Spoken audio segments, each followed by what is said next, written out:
Hello everyone, it's Leah from Dime Culture, and today's video is one that I created not only to share some different art supplies that you're going to be seeing here on the channel, but also as a way to ease myself back into making videos.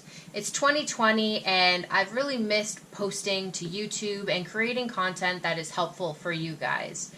And I wanted to ease myself back in to get myself not only familiar with my camera again, setting up my lights, but also with editing and getting reacquainted with the comfort level I have with talking to a camera.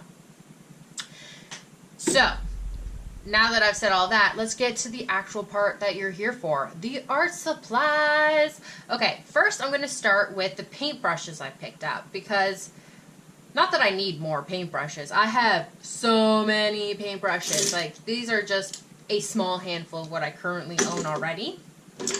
But there are reasons why I wanted to pick up some new ones. First, I'm going to start with this one right here. It's a square-shaped paintbrush. It's a size 8 from the brand Royal. They have these soft gripped handles, which I think is very interesting. Now, I wanted to get this size because I currently own a small size, which based on the in-house brand paintbrush line, which is this one right here from Curry's, they call it their 1/2 inch. And then I also have the full inch one of this, which is much larger than it. So by getting this one here, I have a good in-between size. I have a wide range for this shape.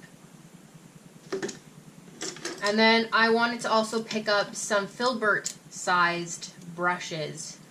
And my reasoning for wanting to pick up so many of these has to do with what I've been painting a lot lately, which has been landscapes. I find while painting landscapes, I actually don't like using all of these round brushes that I used to love to use.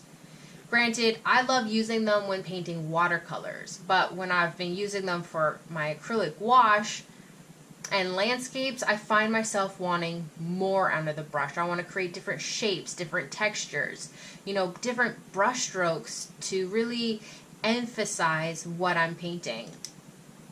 And I've been really heavily using this one paintbrush of mine, which is from Princeton, their Select line.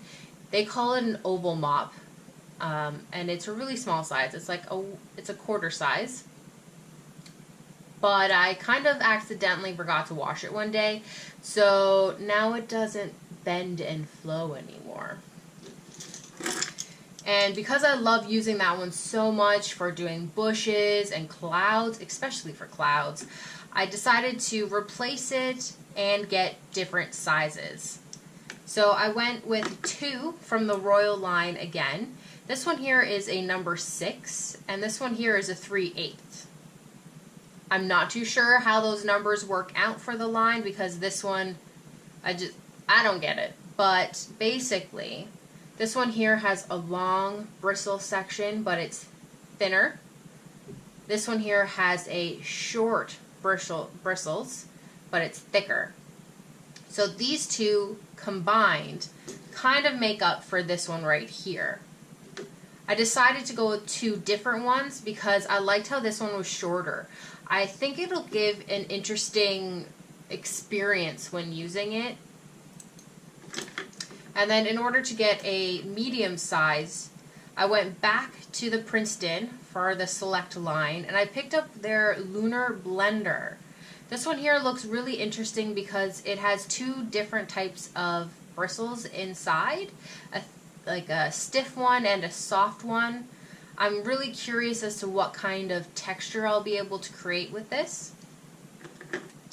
And then I picked up another Princeton, but this one's from the Dakota line. It's a number 8 filbert, and it's a long-handled paintbrush line, as well as their stiffer bristles. So instead of soft, really thin synthetic hair, this one's thicker, so it'll give a different, resistance, different texturing. I'm looking forward to using this. Alright, so moving along from paintbrushes, I have really been enjoying using my Arches watercolors for doing all of my watercolor painting. Their 100% cotton paper is kind of like the bee's knees to me right now, guys. The problem is I only have one sheet left, so when I was at Curry's to pick up more, I cried a little when I discovered they didn't have any in stock, nor would they be getting any for a little while because it was on back order.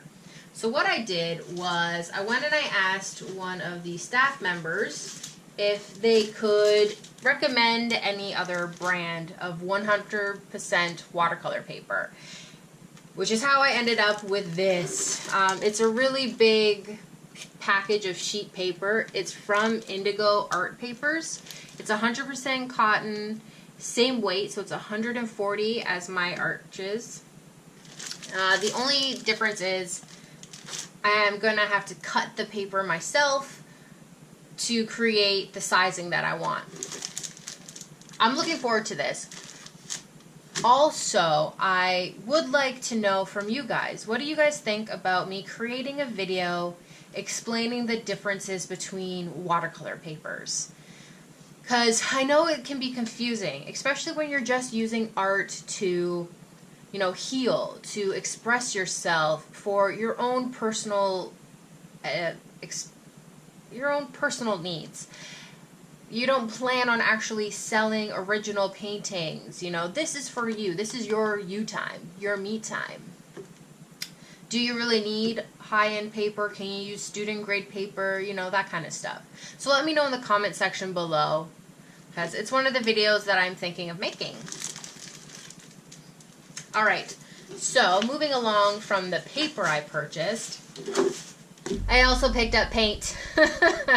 Okay, so I don't actually need more paint, but I wanted more paint. So because I'm painting a lot of acrylic landscapes recently, and I have this whole bag full of paint, and it's all actually acrylic gouache paint, so it's matte. Everything is flat, and I do really like using this paint. I like the colors. I've even got a review video of the Liquitex acrylic gouache. I'll link to it, you know, up here.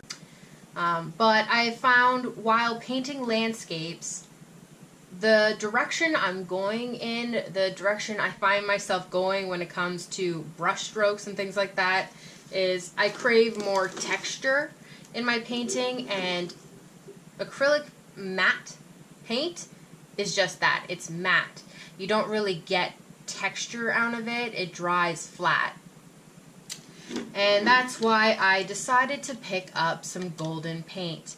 I went with the Carbon Black, the Hansa Yellow Opaque, and the Prussian Blue.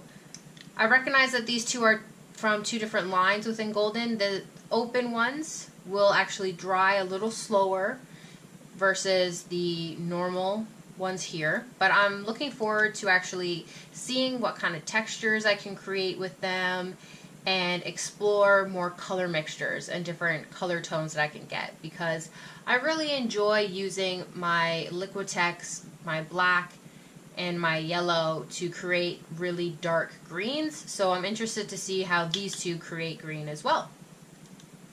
So that's it, guys. That's all that I picked up. It was actually an interesting day for me when I was at the art supply store picking up all this stuff, because it was my birthday gift. So I went in there knowing I wanted to pick up a couple of items that I have been wanting to get but don't necessarily need. And because this was something that was a treat for me for my birthday, I decided to actually pick up the items that I wanted to try.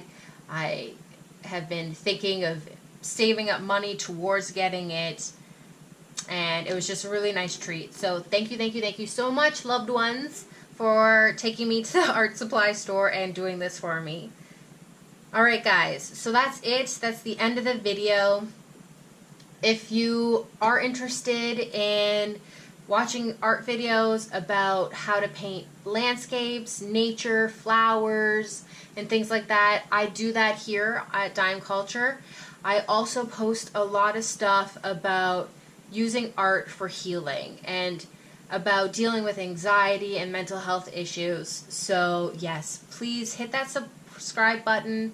If you have any comments or questions, leave it in the comment section below. And until next time, everyone, stay magical.